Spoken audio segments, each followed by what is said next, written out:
नमस्कार दर्शक बंधु आज तोरी पाई तो पाई सीरियल रे आपण माने देखिबाकू पाइबे चिकीर बापा जेतेबेले सबु संपत्ति चिकीना रे करबाकू जाउतिबे ठीक सेही समय रे रूही आसी पहुँची जिबे आउ रूही कहबे आसी पुणी कहबे चिकी बापा को डरेबे आउ तांको धमक मध्य देबे तू मो निजको बंचिबाकू जाई तू चिकी को सबु किछि ता नारे करदेबाकू जाउछु आउ मु चुपचाप ए सबु देखुथिबी एमिति कही चिकीर बापा को धमकेबे आई मीन अनुज को धमकेबे। ताहापरे सांग माने चिकीर बापा कहबे मो झियो तो देवी माँ ही तांको सहा हेबे आउ तू हारिबू देखिबू तू हारिबू एमिति कही रुई को चिकीर बापा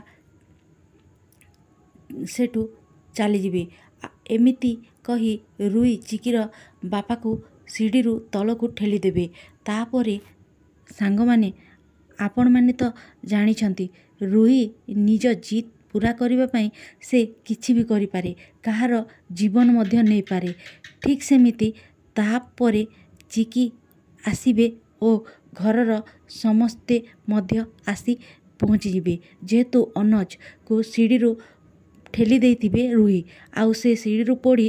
प्रचुर परिमाण रे तांको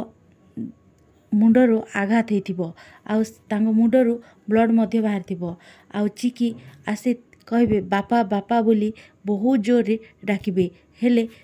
चिंकी को बापा तांको कथा सुनु नथिबे आउ रुही घर लोकंक सामना रे एते सुंदर नाटकटी करिवे जेमती तांको जेजेमापा तांको जेजेबापा जेजेमा घरर समस्त सदस्य जेमिति रुहीर कथा को विश्वास करिवे। चिकी तू ये कौन कलु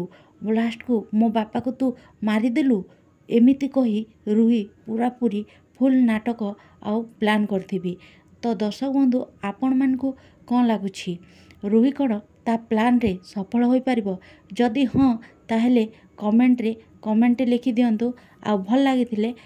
चैनल को सब्सक्राइब लाइक शेयर कर दियंतु।